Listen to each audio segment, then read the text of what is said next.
So this is final, not final, sorry. This is a little update on this kind of master workflow that I've been working on for like the past week and a half. For general purpose, vace focused generative video model stuff. Why did I do this in the first place, right?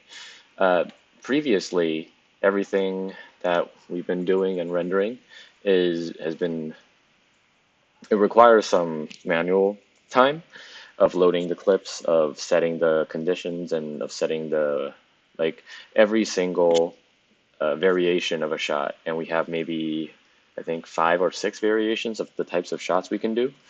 Every single time we do that, it's maybe 30 seconds of setup time. And I was thinking we can find a way to get rid of that setup time. We can really speed up, or at least make the lives of the people who are doing the rendering and inferencing a lot better. So in this Figma, you can see that we have several modes, right? We have 3 main modes of rendering. We have one, which is just text to image. We have text to video, but just the initial 81 frames. And then we have any types of video extensions we want to do. And then we further then break that down. For example, for characters, we have 3 variations of the types of conditionings that we can apply during either text to video, text to image, or text to video, or video extensions, which is using 1 vace conditioning node, 2 vace conditioning nodes, or 3. These are all the techniques that we've been working on for a long time now, but yeah, 3. And then for backgrounds, since there's no need for the stencil object overlay, there will only be 2 vace conditionings. And here's even more stuff that we've been doing previously. So for each of these, basically, we can choose to, for each of the character specific ones, we can choose to use a cropped image to render. We can choose to use depth only or depth with pose. And then there's also some global rules that we can have to set, that if we want to do either just the first frame or first last frame, and if we want to manually type in our prompts, or if we want to use a LLM to do the prompt inferencing for us. So yeah, if you can think about it, if every shot we have all these variations of shots we can do, it gets kind of annoying to have to set it up every single time you want to render something, right?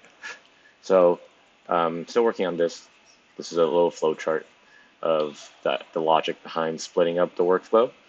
And in order to get this to work, I also had to vibe coded some custom nodes to get it to work. And feel free to go in to read all these and et cetera, but the gist is, a lot of the stuff already laid the framework, and I just kind of forked a lot of the logic of existing KJ nodes or existing Comfy nodes to get the stuff that we want. And then I'll do a more specific video tomorrow as well. But for today, I just wanted to get this video to you guys because I've been kind of dragging my feet on updating. For this test, I wanted to see if I can get something like this to work, to be restyled. So I have a little Houdini sim of the night being shattered. And I rendered that out using the render pass tool. And then I imported it into our file server, and then this is kind of what the workflow looks like. It uses the subgraph feature pretty heavily, in that I put every single variation of a workflow into a subgraph. So you can see it's double conditioning for background specific, triple conditioning, double conditioning, and then down here is image conditioning, and then over here, these 4 is extension conditioning. But ideally, I want to get this workflow to the point where you don't even have to look at any of this stuff anymore. All you have to do is focus on these middle 3 squares. So in here, you can see you can see these several options, and then you can also see up here these modes and the switcher. The idea is every type of rendering you would want to do with the stuff you get from Unreal would fall into one of these 10 categories, right? And then what you have to do is just flip to the one you want, press enable, bypass it, anything, and then just press run. Should be really simple, really easy. But the idea so far is you would load in, so let's say we just finished that particular Unreal render, right? Crash 3, and then we loaded up our stuff. The Unreal plugin will automatically create these paths and create these names. And then we have beauty, depth, edge, and stencil. So you just have to copy in that field, put it in here, put in the paths you want for export and save, put in these like boilerplate settings, as well as, and then this here right here is the basic settings. And then this is just the add-on settings. And then this up here is the main mode switcher. So the main thing that this uses is a custom node called node bypasser, where the main issue I had with KJ nodes is that I wasn't able to get stable IDs and stable names. So once you change the value associated with that ID, it usually just deletes itself. But what this one does is if you kind of focus on this little mini map down here, I've separated, you see over here we have 8 nodes. Over here we also have the same corresponding 10 nodes, and over here, 10 nodes over here. And these 10 correlate to our usage of if we want to use a manual prompt or if we want to use a LLM inference prompt, right? So I'll first of all, remember, look over here. So there's some things, I was just doing a render. So this video single condition and is on. And because this option of auto prompt is not disabled, you can see that in this area, the LLM thing is also on, right? So keep that in mind, because right now, as soon as we press bypass, these things get turned off, right? Cool. So these things get turned off, and then let's say we want to switch back to mode 0, and then we can press trigger, and then it will already automatically enable the right groups associated with this particular workflow.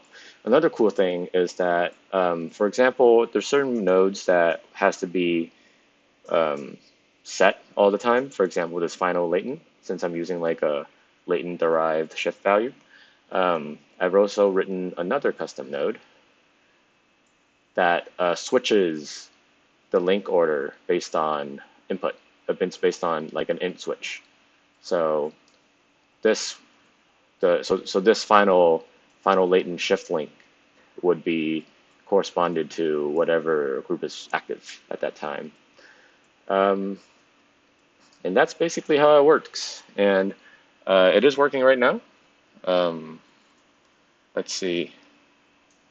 You can, let's see, what can we do? So, for example, I'll do this again. Let's say we turn the trigger off. Now all the rendering groups and all the LLM inference groups are off. But let's say the next time we want to switch to group 1, which is image with double conditioning, depth with pose, and then the stencil overlay.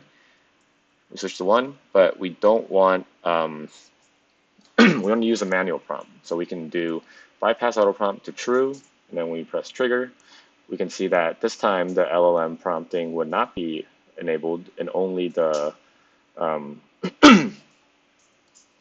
only the rendering group would be enabled.